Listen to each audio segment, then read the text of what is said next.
G'day everyone and welcome to Ruin Hammer, where we talk all things 1NZ Warriors and NRL and just sport and life in general. Unfortunately, Hammer not with us tonight. He's had a busy one at work. Uh, he's been absolutely stitched up at work today. He rang me this afternoon. He's like, mate, I just can't do it. And when the situations like this happen, there's only one man that you can turn to, the hardest working man in Warriors podcasting, from Inga's League wrap-up and the standoff on NZ Sport Radio. He really needs no introduction, even though I just gave him one. Brad Inga, how are you, mate? How's things? Yeah, I'm good. I don't know about hardest working. I just love... well, you did it back-to-back. You came straight in off of your own show. I just love talking about footy, and no one in real life wants to talk to me about it. So this is my only avenue. The missus, I think, is slowly getting into it, but you can kind of just see the eyes glaze over. So this is my only avenue. Surface level. You can do surface level chat with them, but then after you start getting into the nuances of it, it's like... Yeah. And like you, I understand what it's like to have a partner in crime that puts work over league for some reason. So I just had to do my show without Richie because he is also working. So well, the show must go on, eh? Must go on. We got a massive game this weekend that we're going to talk about soon. As Shannon Griffiths in the chat is very confident. I'd love to say I share your confidence, Shannon, but we'll get into that soon enough.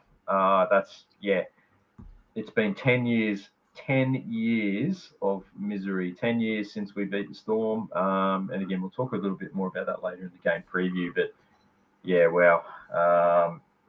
it's going to need a big effort, but stranger things have happened. Hey, I know you're a man who is across all sports. You follow your American sports as well. You're a bit of an NBA fan. Unfortunately, you're a Lakers fan, I believe. Yes. We're going to take it out this year. You reckon? Yeah. You're on a good run of late. The team's gelling quite well. Luka Doncic fitting in there quite nicely. But it's crazy. If you've seen the playoff possible finishing spots for all the teams in the picture, it's ridiculous. Yeah. My mate's a diehard Timberwolves fan. My mate Brad, shout out to you. And they were in fourth spot today, and they blew a 24-point fourth quarter lead against the Bucks, and they ended up in eighth.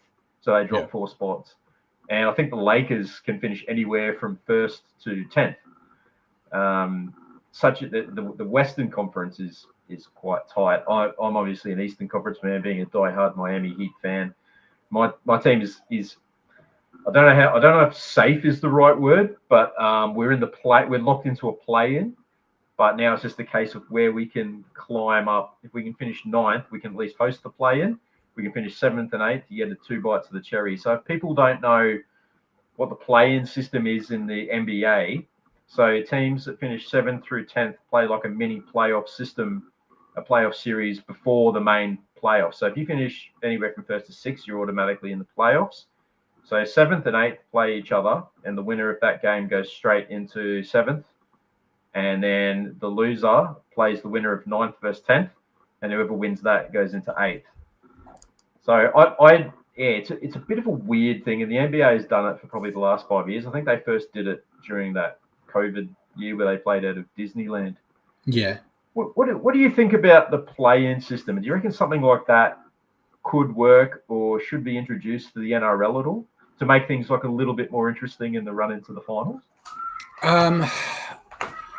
I don't think it would ever happen, but I do like the option. I think where you could evolve some of those teams, when you get to the arse end of the season where there's like teams that are completely out of the running, and then the only excitement is those teams fighting for a top 8, because the ones at the top kind of rest their players a bit.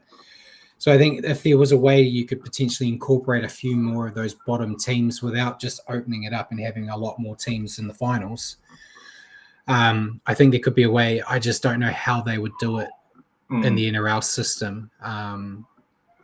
But yeah, that might be just biased as a team that spends a lot of the time outside of the 8, where it might be an extra way we could get in. We're like the Atlanta Hawks, always just hovering just outside the 8 or something like that. Yeah. So it does kind of reward mediocrity though. Yeah. You look, speaking from the NBA, you look at teams like my beloved Heat. They're in 10th spot and 36 wins, and I don't feel like you should be making the playoffs with anything less than a 50% record. But sometimes you just get those seasons where teams sort of sneak in there.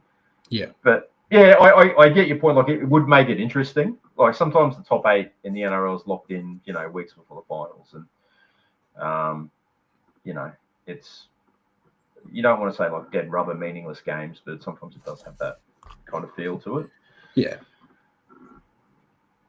Yeah, but we'll see what happens, and hopefully, I know there's quite a few guys at Ruin Hammer fans of the Chicago Bulls supporters as well. So looks like we'll be coming up against you guys again pretty much every year in the play in. We come up against them. Luckily, we've won the last couple, but yeah. Okay. Bit of other news that I thought we could maybe just have a little bit of a discussion about is international allegiance and state of origin eligibility. Here we are talking about this again, and the reason that we are is Payne Haas has come out and said that he will be switching his allegiance from Australia to Samoa, and I believe that Hamiso Tabuai-Fidow is considering doing the same thing. Yeah, as I've said numerous times, I think there's a little bit of a flaw now with the tiering system for international rugby league. Teams like Tonga and Samoa in particular are strong enough to be considered tier 1 teams, but at the moment, because they're still considered tier 2, they can also pledge their allegiance to Australia and therefore become eligible for state of origin selection.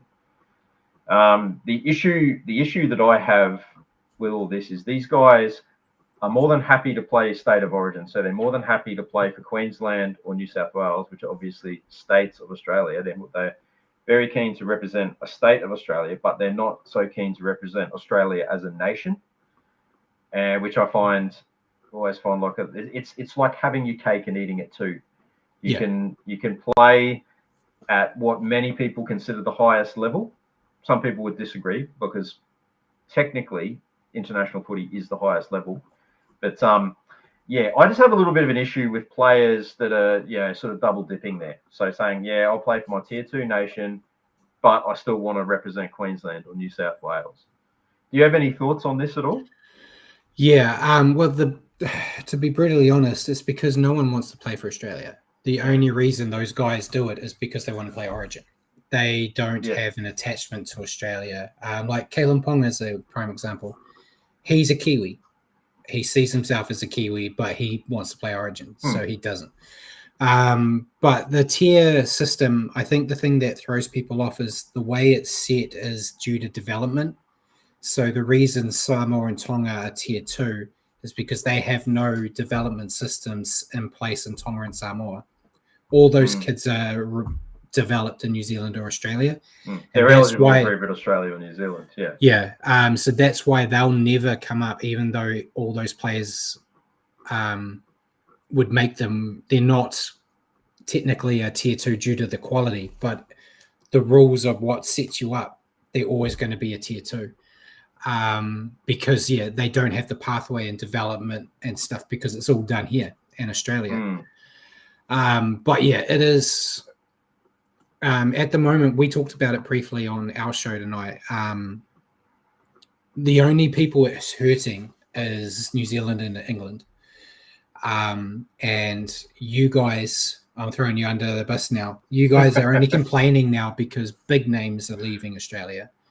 When Tom Malolo, Adam Fanua-Blake, and all those guys jumped ship from the Kiwis, you Aussies loved it. It was great for the international game, but now it's happening to you guys. It's like, oh, hang on, we've got to sort this out. So Australia, not you, but Australia League, were fine with it until it started hurting them. But I can also see the players' point of view. Australia, once in a blue moon, will decide to play an international. So you get the Origin. Hey, but Ashes you might tour at the end of this year. Well, you get the Ashes tour finally. After 20 years. We had to beg them to do internationals at the end of the year with the rest of us. So I can see it from the players' point of view going, I want to play internationals, but we're never going to play internationals as Australia. Samoa and Tonga and all that want to play internationals as much as they can, so at least I can get that international footy.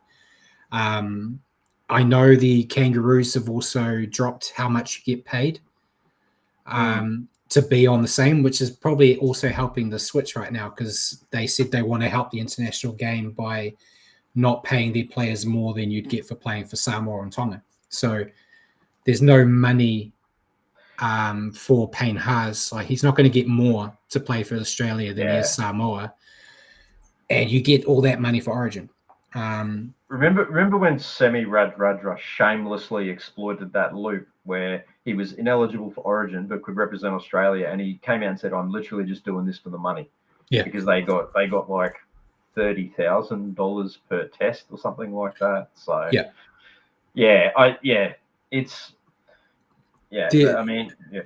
there's never going to be a decision they make that's going to make everyone happy. Like, if they open it up where if you've been in Australia playing like club footy is it under 13? I said under 13, but I did no research on it.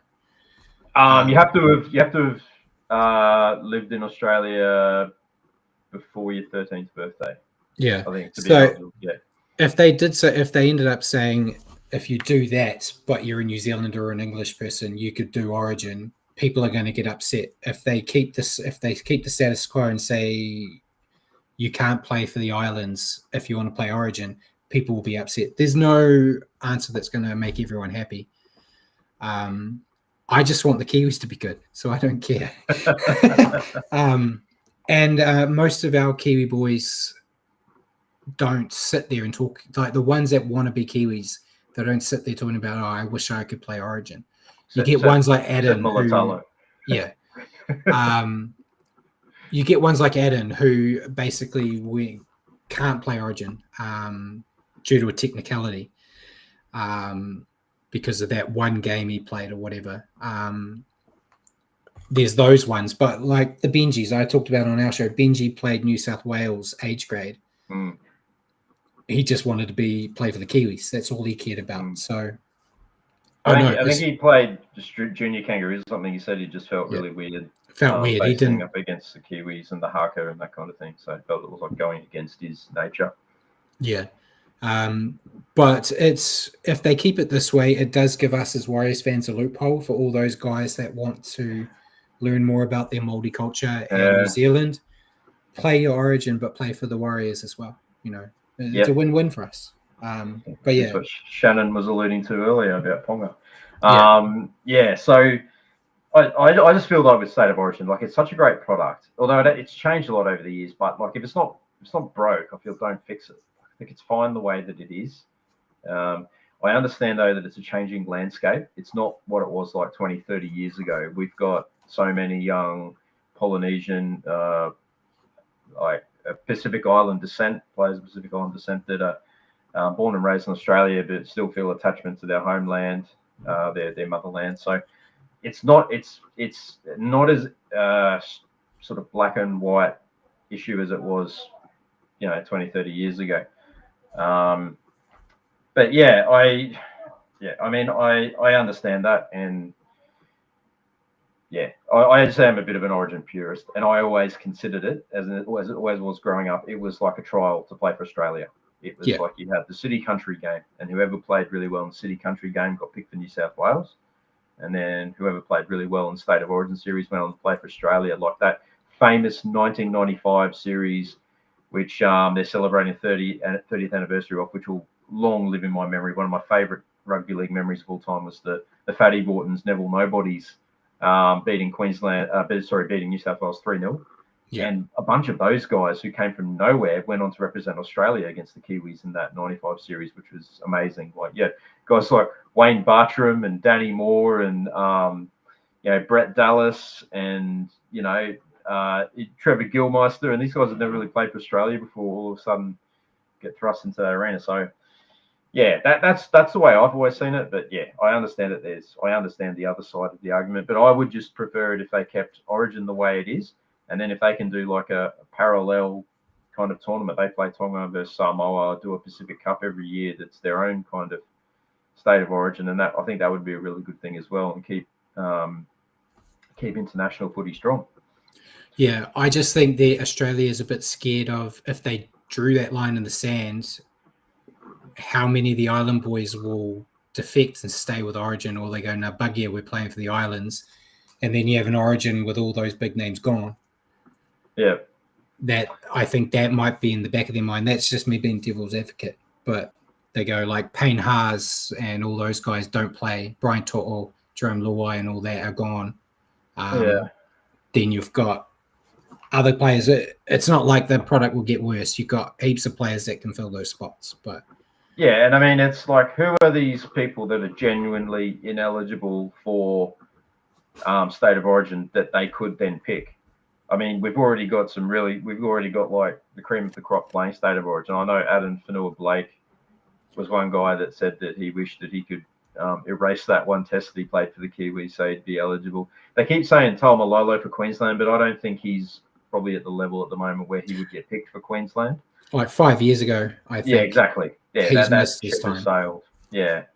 So there's probably, and the guy, Victor Radley, he turned his back. He went and committed for England, didn't he? England. So they're saying that he's the guy that would get the go in Origin. But there's probably, when you think about it, the teams would probably not be that different to what they already pick anyway. Yeah. Or there's someone like Jerome Hughes, who's sort of grew up in Queensland. Does he come into the reckoning and that kind of thing? So, yeah. But anyway, it's interesting discussion, and there's always good for a bit of debate. All right, moving on to NRL, and we'll quickly go through the round 5 results. We, of course, had a bye, so we could sit back and put our feet up and watch everyone bash each other up. Thursday night, great game of footy. The Raiders storming home to beat the Sharks 24-20 in Canberra. Great finish to that game. Ricky Stewart jumping up and down his trampoline on the sideline. Your thoughts on that one? And sort of a weird game. The Sharks look to have had it sewn up for pretty much the whole game, and then just dropped it. Yeah, and it looked like it was going to go to Golden Point because the Raiders kept trying in the end there, and the Sharks kept stopping them. And then that freaking nature try, which I said on our show earlier, reminds me of what the Warriors did to the Raiders all those years ago when Roger got the try and it went through like 20 hands. Yes. Yeah, it was like that, wasn't it? It was the exact same type of thing. Yeah. So it showed, it always looks great. It's very hard to pull off, being able to keep momentum going when looks like you're running all over the place. And it's also very hard to stop because you start panicking. The more passes come out, you start panicking that, like, if you miss this one, it's all over. Full credit to the Raiders for what they did there. They offloaded. The offload stats were crazy. Millie, that last play helped. I think half of the game were in that. It's about 7 or 8 in that play. But their discipline is their biggest issue. Ricky's talking about it every week, about the crackdowns and about the officials. But if they don't sort that side of it out, he can blame everyone else as much as he wants. But at the end of the day, the team need to pull in line. You don't have to agree with what the rest are doing, but they're the one with the whistle, so you got to play to them, and it'll cost them games in the future if they don't sort that out. But they'd be happy with that win. It was just a good gritty win from them, which is what Sticky loves. Yeah, he loves that. That's their bread and butter, the Raiders, that kind of win. Just quickly, Nico Hines, is he a half? Is he, and where does he fit into that Sharks team? Because he just isn't quite gelling at the moment, hasn't for a while. Yeah, he looks good when Trindle's playing well, which is more a reflection on Trindle than Hines at the moment. I know everyone loves sticking it to him, so I don't want to look the same. But yeah, he's been poor. He's not good under pressure.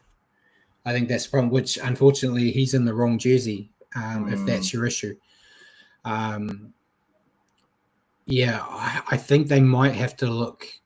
They're kind of slowly been pushing him out of being in control. He was their number 7, and then they're like, we're going to give Trindle more of the game management. And then I feel like eventually they're going to probably end up with him back at fullback. I don't know. Yeah, it sort of feels that way, doesn't it? He can add so much to them, but yeah, when the pressure's on, I don't think his teammates are looking at him going, "You're going to be the one that gets us out of this hole." So, yeah, agree. Yeah, Friday night. Let's call that an upset because the Panthers slumped to their 4th loss in a row. Who could believe that? After 4 premierships in a row, 4 losses in a row, and that win that they got in Las Vegas seems like an eternity ago now. They fell 18-22 to the Cowboys at CommBank Stadium in Sydney. The Cowboys did everything they could to get the Panthers back into that game. It's just they just couldn't ice it. Yeah, I mean, does this say more about the Panthers or the Cowboys? I tend to say the former. Yeah, the Cowboys, they're not pretty, but they played with heart. With, and things aren't going to go right, but they they did more than enough. I think their defense helped them out. They kind of they were good. They were good in defense. It's not normally attributed to them strong defense as well. Yeah. They rattled the Panthers, and just they had a lot of opportunities, and they only managed to nail a few, but that's all they needed in this one. And the Panthers, they're not the Panthers anymore. They can't defend. They can't attack very well. Is this you getting the red pen out? Is this you getting the red pen out? I already did about half an hour ago. Okay. My question to Richie was, do you still give them a chance? And he's like, I'm not writing them off. And I still give them a chance. I still think they can be there or thereabouts. I think they can still be a top 8, but I think they've got no chance of winning the title. It's hard to see them, mate. It's hard to see them 5 in a row. Yeah. They lost 7 games last year. They've lost 4 already. And I was looking at it. Every year they've added 1 or 2 losses. So when they started their run, they had 3. The year after it was 4. Then they went to 6. Then 7. So a good year for them. They should only be on 8, and they're halfway there already. I know. As soon as I said it, they're going to turn things around, and they'll be, top 4 before we know it. You know they're going to be back in form right before they play us. Well, yeah, the ladder's... we will play them back into form. Yeah, the ladder's still tight. They're right at the bottom on 2. Top of the table is 8.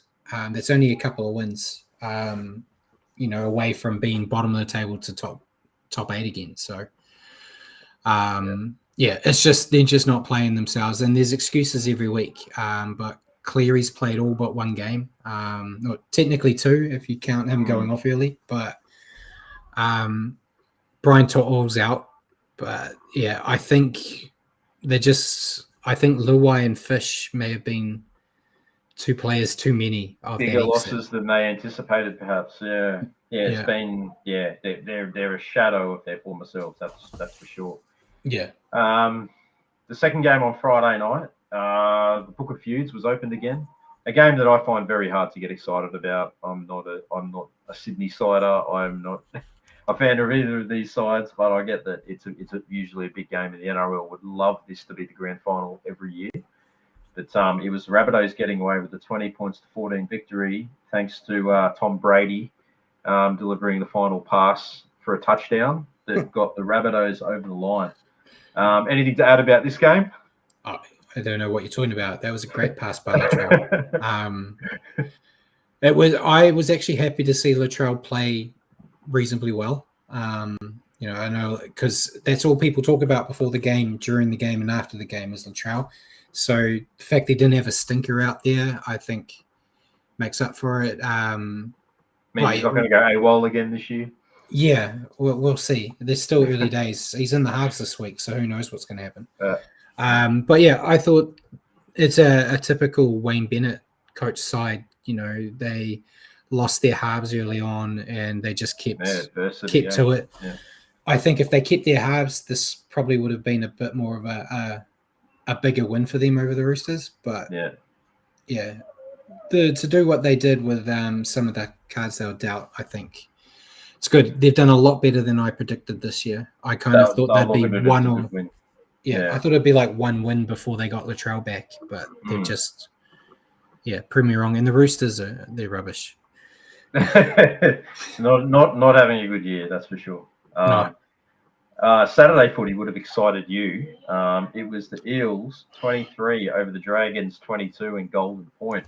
So nothing better than the Dragons losing, and the only thing better than that is a former Dragon sinking the Dragons.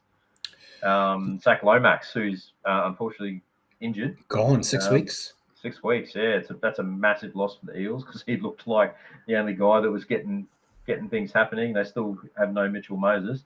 Great to see them get their first win of the season because Jason Rolls would have been starting to feel the pressure there for sure. And you always enjoy seeing the Dragons get done. Yeah, I was saying on my show, I've picked the Dragons in my tipping comp twice this year. They've lost both times. And then when I pick against them, they win. So I don't get it. But yeah, it was a hell of a contest. The Eels, they were just desperate. You can't keep going, getting all those losses. And I think Dylan Walker added a new dimension to the attack. I think he was the difference. It looked like as soon as he walks, as soon as he jumped on the field, it looked like a lot of pressure went off Dylan Brown, Isaiah Yongi, and like their attacking weapons they had a bit more calmness. I want to say it kind of looked like Dylan Brown either didn't want to be there or just was struggling under all the highlights after that big contract he signed, and I think Dylan Walker just adds that dimension. Yeah. So, a shrewd pickup, I think, for them. Oh, absolutely. Great. He's great utility value. And yeah, for us. In my notes, I admittedly wrote them before we heard about Lomax. I said, like, this could have been a spark. They might get 1 or 2 wins before Moses comes back. Next minute.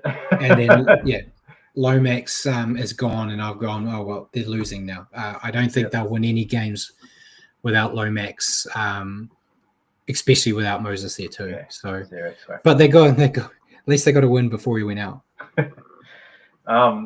The second game on Saturday, the Titans are a hard team to get a read of, and they always have been.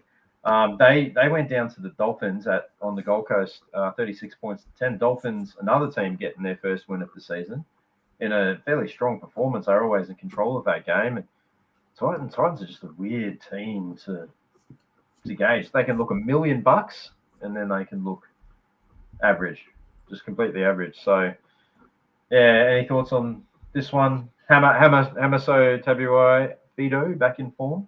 Or getting a try at least? That's what I've been saying. Every review of Dolphins games is like Hammer's not getting involved, and they're not going to have a chance until they get him in. And they did that more. They got him involved. They got a few other of their guys actually playing a bit more, which makes them look a lot better. And the Titans, they are renowned for not being able to defend. Started getting a bit better with that this year, and then fell off the truck again. They're such a weird team. I feel sorry for their fans. I mean, I know we have it bad, but at least we've been a little bit more consistent in being average over the years. But the Titans just get your hopes up. Like they beat us 66-6 one week, and then get hammered 44-0 a week later. It's really weird. But the mad Professor Desi Hasler's probably got something up his sleeve for them. Yeah. The last game on Super Saturday was the Broncos 46 over the Tigers 24. This game, I think, was an interesting game in that I think if the Tigers had a decent goal kicker, they would have been way more in this game at halftime. They got 3 tries to 1, but it was only 12-6, and that, I think, kept the Broncos in it. And then they got the follow-up try, and then Reynolds put over that 2-point field goal. I think that really was a sort of a mental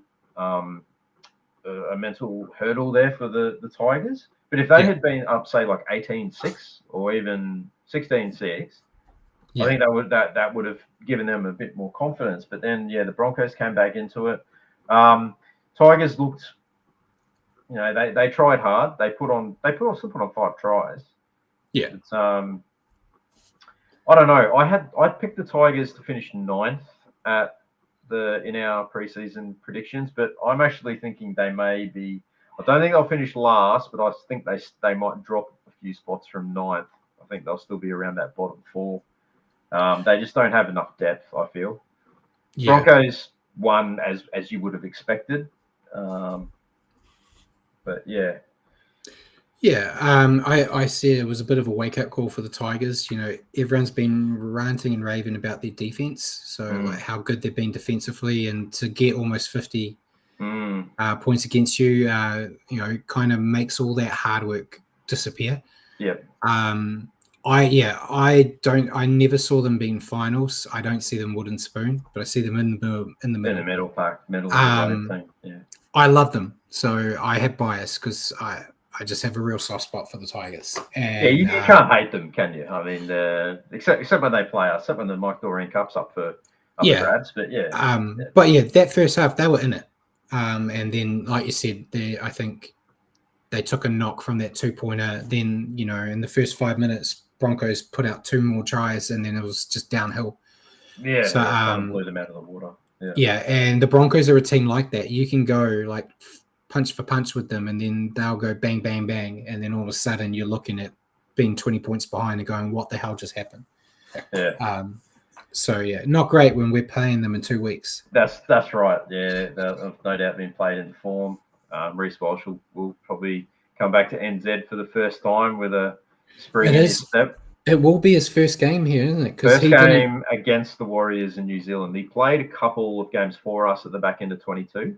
Yeah, because I think the last time we played the Broncos here, he wasn't playing. That was just after Origin. He's only played against us once, and that was in that prelim.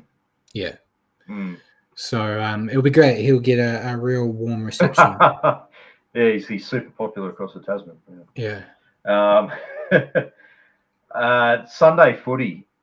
What a game this was, and probably not great for us. But the Storm 48 over the Sea Eagles 24.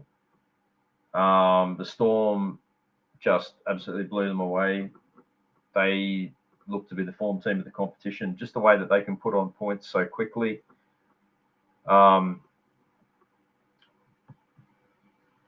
Is just a real big concern. A real big concern for us this week, especially since we're playing them. Yeah, I think Brad's frozen up there, so I'll just continue. Hang on, I'll add him back in. Yes, it's an Australian problem. The joys of live streaming. It said I had no internet, but I'm staring at my internet and it's fine. It's an Australian problem. So it's you sabotaging Hammer every time now. See, I always give Hammer crap, but it must be me. Yeah, I'm pretty far. I'm every week I seem to change locations. I've changed again, and so I'm a bit further away from the router at the moment, so it's probably me. But I'm plugged into mine, so yeah, I'm gonna need an extra long Ethernet cable for next week, I think. The Storm are looking red hot. Their spine is just clicking. And we don't need to remind everyone about our terrible recent record against them. Obviously, we're coming up against them. We'll talk a bit more about it when we do the preview. But they just blew Manly out of the water in those periods where they scored 3 tries in like 5 minutes, and without Manly even touching the ball. Scary, isn't it? Yeah, they are a bit like what I said about the Broncos. They can just score in bunches, and we've seen that many times against us. Where once they get in that mood, you just can't stop them. And the spine. Jerome Hughes, bloody breaking a hand and only having 1 week off, and coming back and looking fine. And they were able to rest all their guys as well, so there was no chance of any of them getting injured before they play us. Harry Grant worries me as well. Around the ruck, he always troubles us. But they can't fault them. And I talked about the Seagulls. It's all rumor mills, but I was being the devil's advocate and saying, is maybe their inspirational leader saying he doesn't want to be there anymore? Is that causing dissension in the ranks? I think so. I think it might have already derailed them. To be honest, they haven't looked the same since all that stuff came out. Yeah, because it's hard when times are tough and you're looking at the guys to the left and right of you. If you're looking at him and going, he doesn't even want to be here anymore. It might be playing. I'm not saying that is what it is, but it could be playing a part. especially if you go back through all the history and the amount of players that they had to let go to give him more money to stay. Put him on the back foot with some of the boys as well all those years ago. So there's always murky waters when it comes to DCE. Yeah, something about him, mate. I was saying to Hammer last week, there's just always this kind of thing hanging over him. Like there was the time when that great Manly team of like around 2011, like the Stewart brothers, Steve Maddai, Anthony Watmo, all these guys, they took pay cuts so they could all stay together. And then DCE, having played only one season in first grade, comes out asking for the big bucks, and that sort of rubbed them the wrong way. There's a famous podcast that Anthony Watmo did about it, and he didn't mince his words. He had to leave. Hello Sport. Yeah, he did. All those guys, Glenn Stewart ended up leaving. All those guys left. DC remained, and they signed him to that 10-year deal, but I don't think Manly really got anything out of it in that 10-year deal. They haven't won a premiership since that deal. And they made the grand final in 2013, but I think he signed that in 2015. It was right after he backflipped on the Titans, wasn't it? Yeah, it was. So, this is the end of his 10-year deal, and they probably haven't really got bang for buck. And I can kind of understand the club going, well, hang on, like, what did we get out of your last deal? Where's the loyalty the other way? You know, we paid you well, compensated you well over $1 million for all these seasons, and they haven't got much return for investment, to be fair. But yeah, it's I know, because there's a lot of mixed messages about it. I know we're going off track here. But like a lot of say, like, well, all he's done for the club, right? He deserves the money. He's the same age as Sean Johnson, and in Sean Johnson's final years with the Warriors, he wasn't asking for $1 million a year and things like that. He wasn't getting paid, minimum wage by any stretch, but he probably wasn't getting what he could get if he went to another club. Yeah. But he had a vision in his mind on how he wanted his career to end, and he lived with it. I still think he could be out there playing this year. But it's up to DC if he knows he can squeeze a couple more mil out of his career. I'm not going to fault him for it, but why would you say no if you can get it? This goes with the Dylan Brown thing. I think what Dylan Brown's getting paid for the Knights is ridiculous, but I'm not going to call him an idiot for taking it. Well, that's it. If someone wants to offer you that kind of job security for that much money, you can't blame the guy. But yeah, my only issue with Manly is they've got no plan on life after DCE. So, which is why they're panicking by offering every half under the sun. Fogarty apparently was offered a 2-year deal. Yeah, it sounds like it's pretty almost certain he's going to take it as well. Okay, because the Raiders were only going to give him 1 more year. He had some weird clause in his contract. Yeah. That had 1 more year in it. Yeah. But yeah, it is. I know. We were talking about a game. I think we've covered the game. We've covered the game. Brian just has a question about the fan meetup in Melbourne. Unfortunately, I won't be there, and neither will Hammer, but Richie Morgan from Warrior Nation will be there, and there is the meetup there. For all that information, jump onto Warrior Nation's page on Facebook for anyone who's in Melbourne that is interested in going there. Sorry, Brian, we won't catch up with you there, but we'll probably see you up in Brisbane or the Gold Coast, or maybe in one of the Sydney games sometime. Just wrapping up the round, pretty scrappy game on Sunday night. Bulldogs 20 over the Knights 0. Bulldogs doing what the Bulldogs do. Got a bit of wasn't pretty. They got the job done, but defensively they're looking very strong. Sort of picked up where they left off from last year. Yeah, I think I'm on a little island by myself. I don't rate the Bulldogs. No? I know they're undefeated. They can defend. That's great. They don't know how to score tries. Yeah, their tries were all like scraps from bombs and that kind of thing, and 1 out bargeovers and stuff. Yeah, they're a finals team, but I know half the Doggies fans have already bought their grand final ticket, and that I don't see them. Yeah, I don't think they can win the grand final. I think. I think they're one good half short. I think Toby Sexton's a solid player, but I don't think he's a top 4 premiership winning half. And Burton is solid, but Yeah. I think he needs a bit of extra support there in the halves. Yeah, and you look at the draw they've had so far. They played the Dragons, the Eels. Yeah. So yeah, it's great that they're undefeated at the moment, but I want to see them against the Storm. I want to see them against the Broncos. I'd say the Panthers normally, but I think that's not really fair. But yeah, if they can, keep the Broncos and the Storm close or beat them, then I might change my opinion. But at the moment, it's credit where credit's due. They're undefeated, but I don't see them against the big dogs actually being that flash. So we'll see. Yeah, scoring, 2 or 3 tries isn't going to beat the Storm. No, it won't. And the Knights Knights, because of that defense that the Bulldogs have, the Knights couldn't do nothing, which pissed me off. I was banking on a big Kalen Ponga performance to win my fantasy game, and he let me down. Yeah, they didn't really offer too much. They lost. Didn't one of their players do a hammy or something running onto the field? Yeah, Saifidi tore his calf running out on the pitch, and they were down to a one-man bench. So they were never really gonna threaten a team as defensively strong as the Bulldogs. And speaking of the Bulldogs, just looking at the ladder, they are on top, undefeated, on 10 points, 5 straight wins. Broncos are second on 8, and Storm are third on 8, and Warriors top 4, baby. Top 4. Let's just hope we stay there. On 8 points as well. Rabbitohs move up to 5th on 8. Seagulls drop to 6th on 6 points.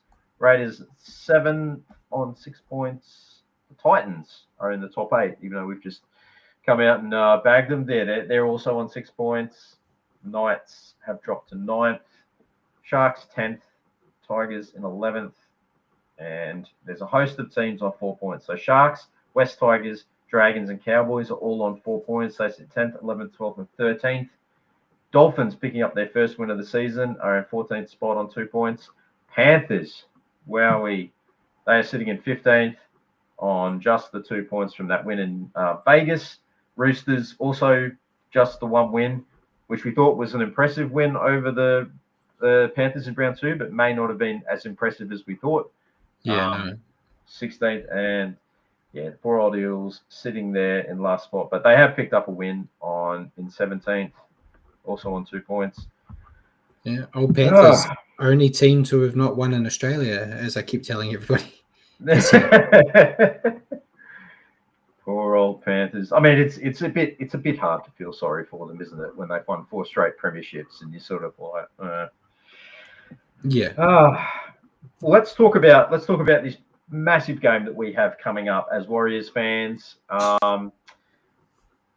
It used to be a bit of a thing between us and the Storm, but that was a long time ago. It feels like a long time ago. If Joey Johns has been copping a bit of flack this week, and I actually heard it live when he was calling the Manly Storm game.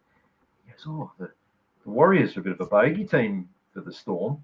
And then you just hear all this laughing in the background. He goes, I've just been informed they've won 16 straight. But he's not entirely wrong. We used to trouble the Storm. In fact, we're undefeated against the Storm in finals matches. As I tell everybody all the time. Famous win in 2008, 8th versus first down at the Olympic Park graveyard. Put the ball down, Michael. He did, and we won the game.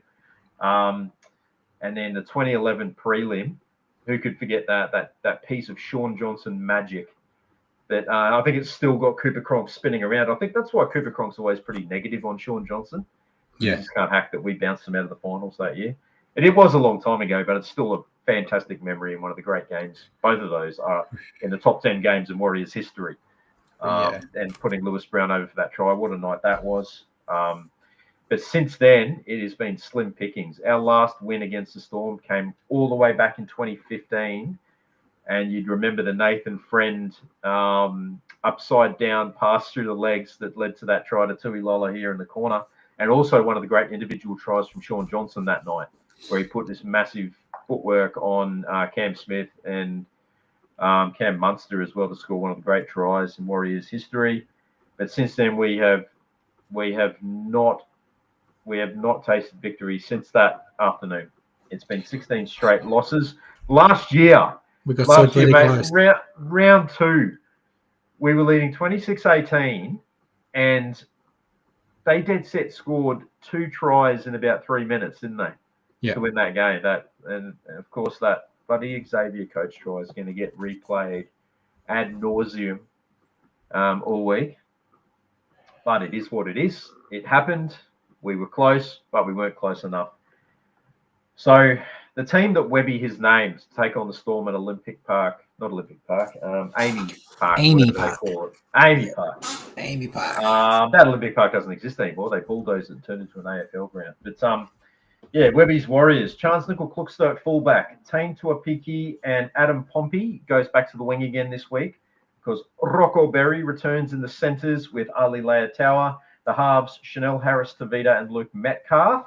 We'll touch on Luke Metcalf shortly. There's a little bit of a question mark there about him. Forwards, James Fisher-Harris, Wade Egan and Mitch Barnett up front. Kurt Capewell, Murata Niokore and the Centurion, Erin Clark, bringing up 100 first-grade games this week. On the bench, Bunty Afoa retains his spot alongside Jacko Ford, Demetric Baimunga and Leka the Wrecker Halasima. And on the extended bench, and this is kind of what I'm alluding to, Tanner Boyd is 18th man. Jacob Laban, Samuel Healy, Tamare Martin, and Ed Cossey on the extended bench. Now, there is, as a lot of people would know, follow him on social media, Luke Metcalf's wife was expecting, and she gave birth yesterday, or the day before. So there's a little bit of a question mark about whether he would travel with the team because the baby hadn't been born. I don't know what that means. I don't know if that he'll play now. He'll play, but that would explain why Tanner Boyd is there as 18th man, because there was a lot of whispers that he was not going to make the trip just because of the impending birth. Yeah. I think if Bub hadn't come before they had to fly out, he would have stayed. But I think it's going to be like a Ruben Garrick, baby's already here now. I'm going. Yeah. So yeah, I expect him to play. I think they still might use Tanner Boyd potentially. They might bring him onto the interchange. Play a bit of dummy half. Do a little bit of a potentially. But yeah, if I would be happy for him to stay and play New South Wales Cup because we're undefeated there. I want us to keep that. But yeah, I won't hold it against Luke if he goes, no, I'm going to stay home with Bub. Because to be honest, do you really want to go and play in Melbourne? This might be one to miss, especially since he's now the number 7. So if we lose, everyone's going to be looking at him. Well, everyone in the chat's pretty confident. Well, I know Shannon had mentioned the stats that we beat them in our 10th anniversary. Yeah, let me find we beat that comment. The anniversaries. So in our 30th. By the stats, we should get them. I've gone with the Storm, but I also went against us when we played Manly, so I'm happy to be wrong. Yeah, so there it is. You always see the stats. Warriors beat Manly in 2005 and 2015, 10th and 20th anniversary seasons. 30th. Well, we're due, aren't we? We are more than due. And I look at their team is dangerous, but there's no Nelson. There's a few players out, so it's not like a complete whitewash. And I think our team's been good. I was one of the ones that said in my review after that last game that with how we played, I'm happy if Cossey keeps the spot. But I can also see that what we got out of Cossey may not be with the Cossey we get this week. So I can understand. Yeah, and he's had a really bad game and a really good game against Melbourne, all in the 1 year. Yeah, all in the 1 year. And it's tough. Rocco, first game back after a long time and playing Melbourne. It's a big ask, isn't it? Yeah. But I feel like the team has got a little bit of something special. They're not pretty, but they're working well and improving every week. Still a lot, but they're playing for each other. Yeah, I mean, we're not playing our best footy at the moment, but we're still getting wins, and that's the pleasing thing about it. Is yeah, that you don't want to be peaking too soon. You yeah. don't want to be You like don't the want to be playing Steelers your best Dragons footy in the made first month. premiers. Yeah. Yeah. So yeah, I mean, there's a lot of improvement to be had, and that's the exciting thing. And we've got those 3 straight wins behind us. You look at the Melbourne backline; they're all quite big. They've got a sizable backline. That Jack Howlett's a big guy. Grant Anderson's big and fast. Moses Leo, he was a rugby sevens convert. Didn't look out of place last week. Had quite a good game. And of course, Xavier Coates. I just sort of worry about the speed as well. They got a lot of speed. Although the same Pappenhausen may be out. So yeah, there's a bit of noise about that. And I know Tanya had mentioned earlier, what do they need to do to win? They just got to give them no space. You can't give Melbourne space. Yeah, line speed. They need to come up in the line, wrap the ball carrier. Don't let any of them do offloads. No, second phase. Yeah, second phase will burn us. Play down the ruck. Yeah. Yeah, and just that's all we have to do on that side, and kind of what they've been doing on the other side. Get those boys in the middle to get a bit of a roll on to let Wade Egan do what he does. Yes. If we can get punch. That's our answer to Harry Grant. Yeah. If Egan can get to snipe out a dummy half, it changes the whole dimension of the Warriors' attack. Well, he's the focal point of our attack at the moment. He's the one igniting everything, and the halves can play off the back of that. Hopefully, Metcalf in that supporting role, always sniffing around there, like that try that we got right after half time against the Tigers. We've got to be on defensively, because one thing that concerned me in that game against the Tigers is we just nodded off a couple of times, like right before half time. We were looking comfortable at 12-6, just a lapse in concentration. They scored that try down the edge. Safe Arth went straight through and put the winger over. So, we can't afford to have any lapses like that. We've got to defend the way we have the previous 2 weeks against Manly and the Roosters. Yeah. And just let Lecker have more time. Yes. I was talking to Mark about this during the weekend, talking to Hammer, and it seems like a game that's set up for a deciding play to be some Lecker individual brilliance, or some Vaimunga, or with a crazy offload. You feel like it's going to be one of those guys who will come on with that game-breaking play that we need, as Sean Johnson did all those years ago. We just needed something special to get us over the line. And I think it's going to be close-ish. I feel like we need to get into the grind. We need to get into the grind with them, because that's our only hope of winning. I don't feel we can keep up with them. If it becomes a try fest, I think we'll get left behind. So we have to keep it tight. And like I said, maybe a little piece of magic there from Lecker the Wrecker or someone else. But bit of speed from Metcalf. Lecker hat trick, Shannon reckons that'll be nice. I actually feel for Vaimunga a bit. He was kind of the forward that everyone was ramping on and going, this is our next big thing, our AFB replacement. And he's not being left in the dust, but he's just in a bit of a shadow of Lecker at the moment. Yeah. I can't remember who I was talking to. It was someone that does a show. And I was talking about, I'm looking not now at this year, I'm looking at 2027, 2028, when you've got Vaimunga, Laban, Halasima in our pack, our starting pack, and how good the Warriors forwards are going to be. Close to 100 first-grade games under their belt as well. Yeah. An experienced pack, I'm excited for the future, but, we've got to focus on the now too. So I'm actually enjoying seeing them. I didn't know how much game time they would get. And to see them making every game so far has been really promising. Yeah. Laban's got to get his time again soon too, I'm sure. But there's just so many forwards, which I don't know if you guys talked about it. Complex me about those rumors about us trying to get that forward from England. Yeah, I'd heard it's the one place we don't need players. Yeah, you'd think the last thing we need is another second rower. Yeah. But weren't they saying that he's a little bit similar to Walker? They're saying he has a similar sort of skill set, he could He could back up in the halves, play centres, and that kind of thing. Yeah. As Tanya has said, are we concerned about Capewell's missed tackles? Well, I think he's second in the NRL for missed tackles too. Can't afford to be like that on Sunday afternoon. Missed tackles are always tricky as a stat. I think I talk about it on our show at The Line.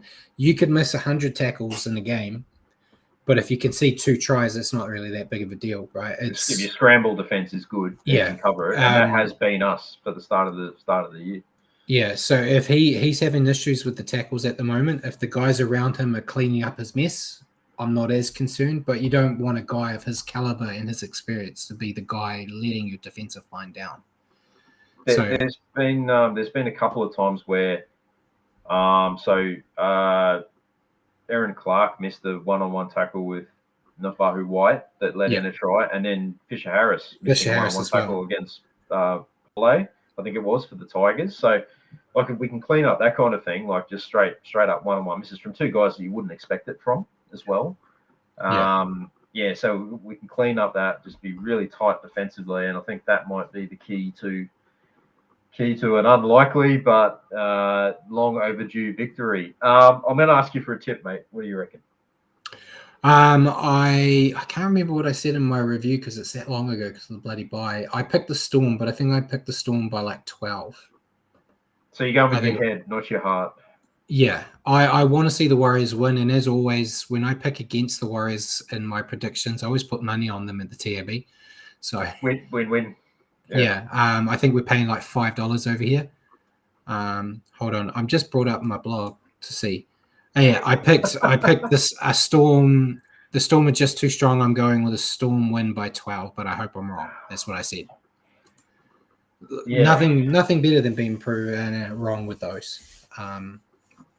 So yeah, I think we've got enough to do the job, but I just think the Storm, especially after that last game, they're going to be confident as hell.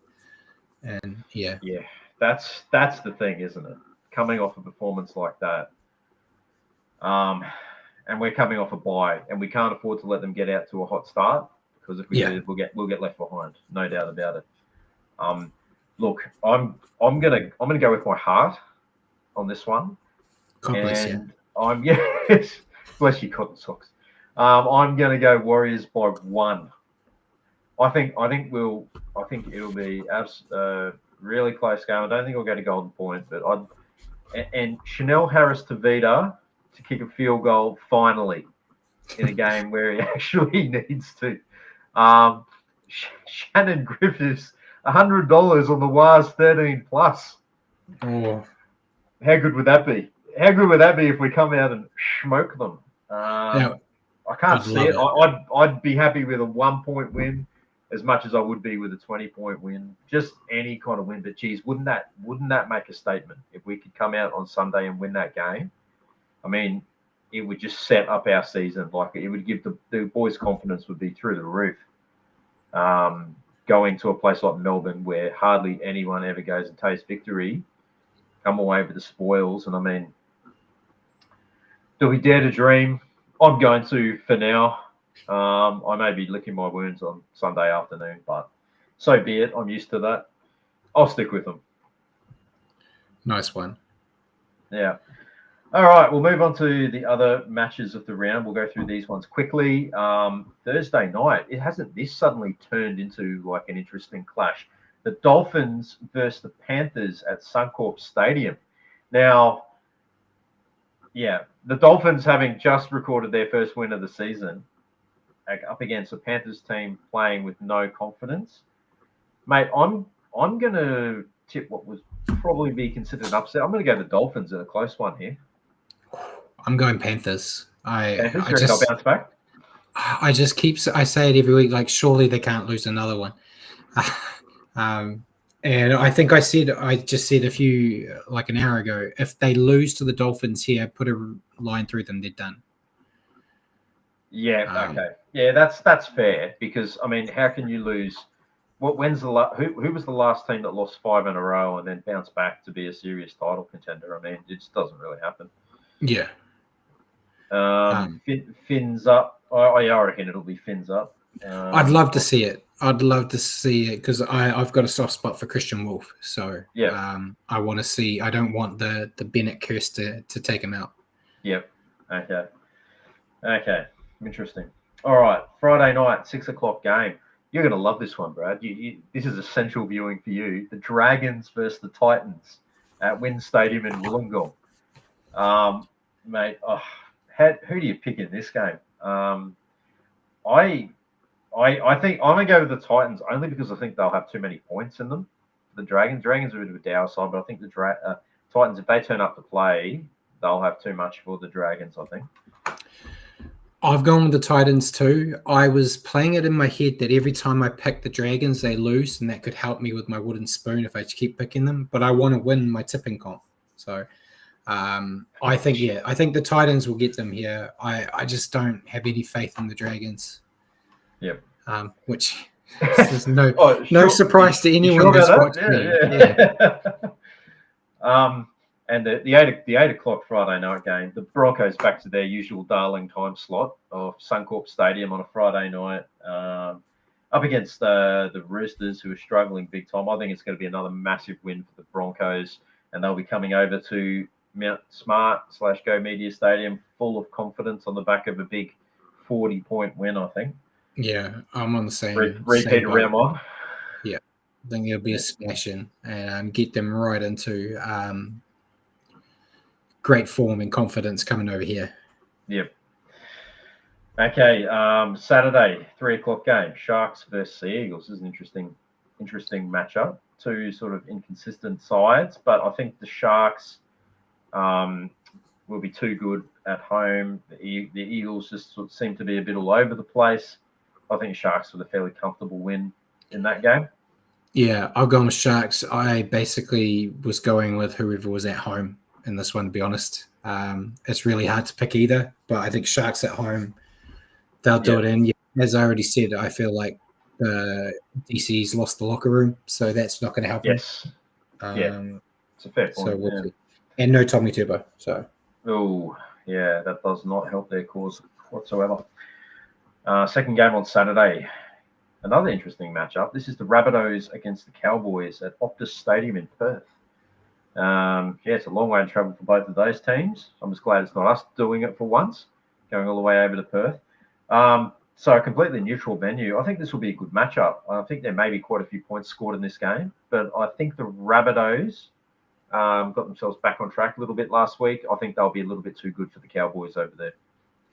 Yeah, I've gone Rabbits as well. I think the TAB's got it the other way because both halves are out for the Rabbits, but they got the Trowell in the halves now. So we'll see. He'll do a job. He'll do a job. He'll play that running 5'8". There, I think he'll still dominate. Yeah, I think the Cowboys have still got too many issues. So it doesn't matter that, Cody and that aren't there. If Latrell was also not there, maybe. But Rabbits for me. Yeah, sure. Going all over Australia from Perth, we go over to Darwin for the 7:30 game on Saturday night. That is the Eels. Eels have a bit of a deal, I think, with the Northern Territory government. They take a game up to Darwin every year. I always remember Jonathan Thurston there wearing like his white button-up shirt and just absolutely drenched in sweat because it's bloody hot up there. I don't mind telling you, especially even this time of year, it's going to be very warm up there. So conditions that the Raiders won't be used to, that's for sure. But yeah, I think the Raiders will be too good. I think they've just got they've had more form on the board this year. The Eels, I know they got on the board. It was by the barest of margins. Lomax is a huge out for them. So Raiders pretty comfortably for mine. Yeah, I gone Raiders. No Lomax, no win for the Eels. Yep. So pretty easy there. Yeah. 2 o'clock game on Sunday. Glad to be finally rid of these terrible Sunday night games. No one looks forward to those. So I don't think they're done for the year. I think they come back.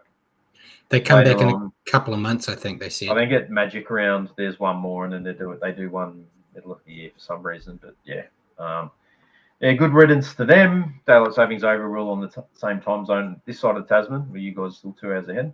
Yeah, I think it's 4 o'clock kickoff for us. Yeah. Yeah, so 2 o'clock in Queensland, New South Wales, and anywhere else except for Perth. It'll be, last year sometime in Perth. Yeah, that's right. The Perth time zone always does my head in. Like when people ask like about Australia, and like, oh, are you going to go to Perth? And I was like, have you looked at the map of Australia? Yeah. New Zealand, it'd be quicker for me to go and visit you than it would be to go over to Perth. Yeah. So it's a massive flight. It's about a 5-hour flight from Brisbane. Anyway, yeah, that's the 2 o'clock game, Storm versus Warriors. We've given our tips for that one. And to round out the round of footy, your round 6, it is the Knights versus Tigers. Isn't it weird that we've got 2 matches this round that were also played in round 1? So we've got the Knights up against the Tigers again. It's hard. I think Jerome Luai is back for the Tigers, but I don't know. The Knights are a bit of a different team at home. They seem to play well there at McDonald Jones Stadium. I think the Tigers will be in it, but I think the Knights will win a fairly close one. High scoring, close game. Yeah, same. I've gone with Knights. I think if it was the other way around and Tigers were at home, I might have gone Tigers. But yeah, Knights at home, I've gone. Love to see the Tigers win. But yeah, Knights for me, I think. And they'll be hurting. They didn't score a single point against the Doggies. They'll be wanting to make up for that this week, I think. Yeah, absolutely. And the Bulldogs have the bye, so they will still be undefeated after round 6. There you go. Just a bit of a shout out to Richie Morgan and Warrior Nation and all the wonderful things that he does for the supporter base over here in Australia. So if you are in Melbourne or you're traveling to Melbourne, make sure that you get down to the official pre-game meetup. That's at the Holleyava Bar at Swan Street in Richmond. That's from 11:30 p.m. And then that's a fairly close walk to Amy Park. And then there is an official Warriors meet and greet after the game as well. So jump onto the Warrior Nation page. All the details are on there, and you can pick up your Victoria Supporter Pass membership, which entitles you to a ticket to that game and all the supporter merch and all that usual stuff that comes with the membership.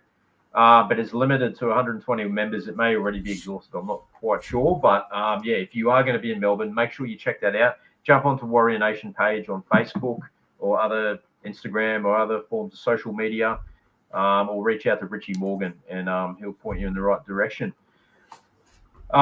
Just a bit of housekeeping. So if you guys would like to support us on Patreon, and a massive thanks to all our Patreon supporters, the link is on the screen there. You can jump on and show your support for what we do here at Roo and Hammer. That's at patreon.com/Roo_and_Hammer. And for as little as $3 a month, you can support us in what we do here, and all the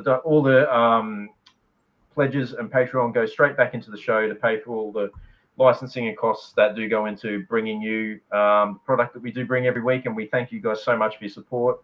You can get a $10 a month package, and that also entitles you to merchandise if that's your thing. And speaking of merchandise, if you would like to grab some Roo and Hammer merchandise from our Redbubble store, then you can follow this link. It's on your screen now. So it's our Redbubble store. Make sure you go through the Roo and Hammer shop and grab yourself a tee supporting, celebrating Warriors players, past, present, great Warriors moments in history. Plenty more designs coming up soon as well. Have to get an Ali Leao and a Leka Halasima shirt. I think they're the next ones to come out. So jump on there, grab yourself some new threads, and you'll be supporting us in the process as well. So we do thank all you guys who have bought shirts. We really do appreciate it. Mate, well, that's about it. I want to thank you, Brad, for doing your back-to-back tonight, coming straight on after your show. Greatly appreciate it. Hammer will be back on deck next week. He just got smashed with work, and he had a pretty late finish today. So, so thank you so much for jumping on, and give yourself a bit of a plug. Jump on Inga's League Wrap Up. Make sure you follow him on all social media. I'm everywhere. You're everywhere, mate. And jump on and watch the standoff, which is usually on right before Roo and Hammer. Sometimes the same time as Roo and Hammer. Apologise for that. It depends how much we ramble. Depends how much you go on. Yeah. Yeah. It's never. We used to be. We need to be an hour show. Because where we did our show, we had I think it was a soccer or a cricket show directly after us. So we had to be off the channel at like 9 o'clock on the dot. And then now we're like the last dinosaur standing. We have full rain. Like sometimes we've gone almost 2.5 hours, depending on how we feel. But Paul doesn't like that. But sometimes we ramble on a little bit as well. But it depends what happens in the week. There's always some weeks will be a lot more talking points than others. So yeah, for sure. Hashtag Warriors all day. Hey, mate, have you got an up the wires for us? Come on, up the wires. Up the wires, baby. Yeah. And hopefully we're all feeling great. Sunday night would be a great way to finish the weekend. But until then, stay safe, take care of yourselves, and up the wires.